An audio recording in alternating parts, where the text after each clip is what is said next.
Good afternoon, everyone. My name is Darlene Filipinas and I will report the Republic Act No. 7796 or the TESDA. The Technical Education and Skills Development Authority or TESDA was established through the enactment of Republic Act No. 7796, otherwise known as the Technical Education and Skills Development Act of 1994. Which was signed into law by President Fidel B. Ramos on August 25, 1994. These acts aim to encourage the full participation of and mobilize the industry, labor, local governments units, and technical vocational institutes in the skills development of the country's human resources. This plan shall provide for a reformed industry-based training program that includes apprenticeship, dual training system, and other similar scheme. TESDA is mandated to: Number 1. Integrate, coordinate, and monitor skills development program. Number 2. Restructure efforts to promote and develop middle-level manpower. Number 3. Approve skills standard and tests. Number 4. Develop an accreditation system for institutes involved in middle-level manpower development. Number 5. Fund programs and projects for technical education and skills development. And last, assist trainers trainings program. At the same time, TESDA is expected to: Number 1. Devolve training function to local governments. Number 2. Reform the apprentice program. Number 3. Involve industry employers in skills training. Number 4. Formulate a skill development plan. 5. Develop and administer training incentives. 6. Organize skills competition. And number 7. Manage skills development funds.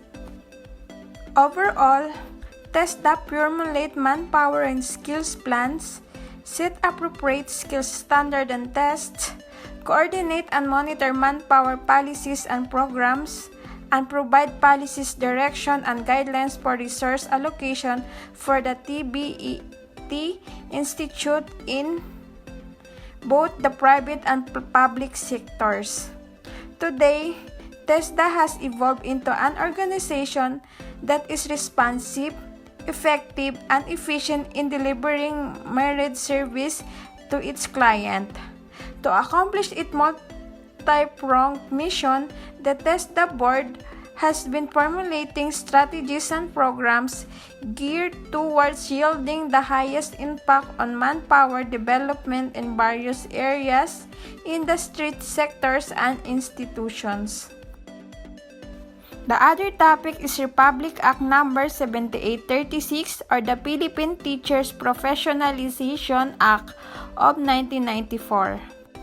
An act to strengthen the regulation and supervision of the practice of teaching in the Philippines and prescribing a licensure examination for teachers and for other purposes.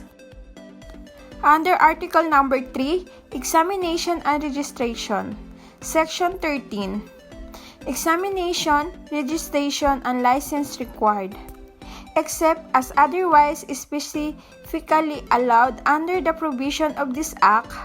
All applicants for registration as professional teachers shall be required to undergo a written examination which shall be given at least 1 year in such places and dates as the Board may determine upon approval by the Commission.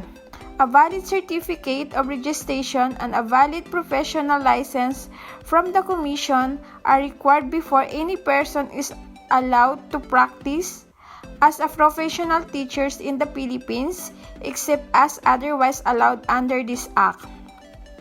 Section 14. Scope of Examination. The examination for the elementary and secondary school teachers shall be separate.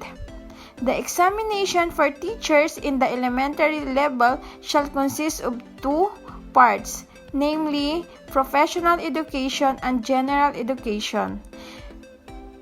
The education for teacher in the secondary level shall consist of 3 parts, namely professional education, general education, and field of specialization. Section 15. Qualification requirements of applicants. No applicant shall be admitted to take the examination unless, on the date of filing of the application, he shall have complied with the following requirements. A citizen of the Philippines or an alien whose country has reciprocity with the Philippines in the practice of the teaching profession. B. At least 18 years of age. C. In good health and of good reputation with high moral values. D. Has not been convicted by final judgment by a court for an offense involving moral turpitude. E. A graduate of a high school, college, or university recognized by the government and possesses the minimum educational qualification as follows. Number 1. For the teachers in preschools, a bachelor degree in early childhood education or its equivalent. Number 2.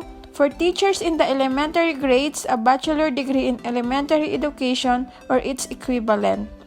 3. For teachers in the secondary grades, a bachelor degree in education or its equivalent with the major and minor, or a bachelor degree in arts and science with at least 10 units in proficient education. And 4th, for teachers of vocational and 2-year technical courses, a bachelor degree in the field of specialization or its equivalent with at least 18 units in professional education.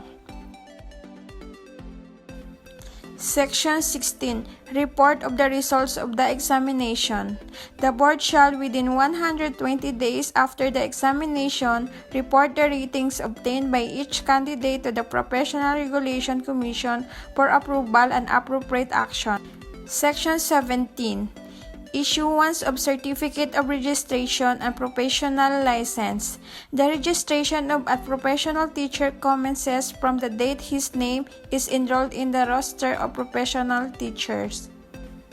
Every registrant who has satisfactorily met all the requirements specified in this Act shall, upon payment of the registration fee, be issued a certificate of registration as a professional teacher bearing the full name of the registrant with serial number and date of issuance, signed by the chairman of the commission and the chairman, vice chairman, and members of the board, stamped with the official seal as evidence that the person named therein is entitled to practice the profession with all the rights and privileges appertinent thereto. The certificate shall remain in full force and effect until withdrawn, suspended, and or revoked in accordance with the law. A professional license signed by the chairman of the commission and bearing the registration number and date of issuance thereof and the month of expiry or renewability shall likewise be issued to every registrant who has paid the annual registration fees for 3 consecutive years. This license shall serve as evidence that the licensee can lawfully practice his profession until the expiration of its validity. Section 18. Oath before practice. Every registrant shall be required to take his professional oath before practicing as a professional teacher. Section 19. Periodic merit examination of teachers. To encourage continuing professional growth and development and to provide additional basis for merit promotion, in addition to their performance rating, teachers may take an oral or written examination at least once in 5 years as basis for merit promotion. In taking this examination, no fee shall be required. Section 20. Failure to pass the merit examination. If a teacher fails to pass the merit examination, he or she shall be allowed to take the examination for a second time. Should he or she fails to pass the merit examination for the second time, then he or she shall be required to take a DEX accredited refresher course or program before being allowed to retake the examination. Failure of any permanent teacher to pass the merit examination shall not, however, be used as a ground for his/her dismissal or demotion. That's all. Thank you so much. DepEd Vision. We dream of Filipinos who passionately love their countries and whose values and competencies enable them to realize that full potential and contribute meaningfully to building the nation. As a learner-centered public institution, the Department of Education continuously improves itself to better serve its stakeholders. DepEd Mission.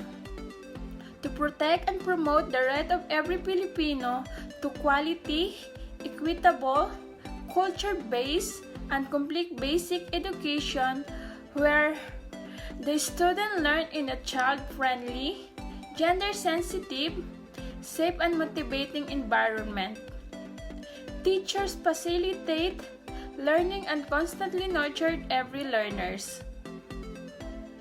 Administrators and staff, as a steward of the institution, ensure an enable and supportive environment for every effective learning to happen. And last, family, community, and other stakeholders are effectively engaged and share responsibility for developing lifelong learner. DepEd core values: maka-Diyos, makatao, makakalikasan, at makabansa.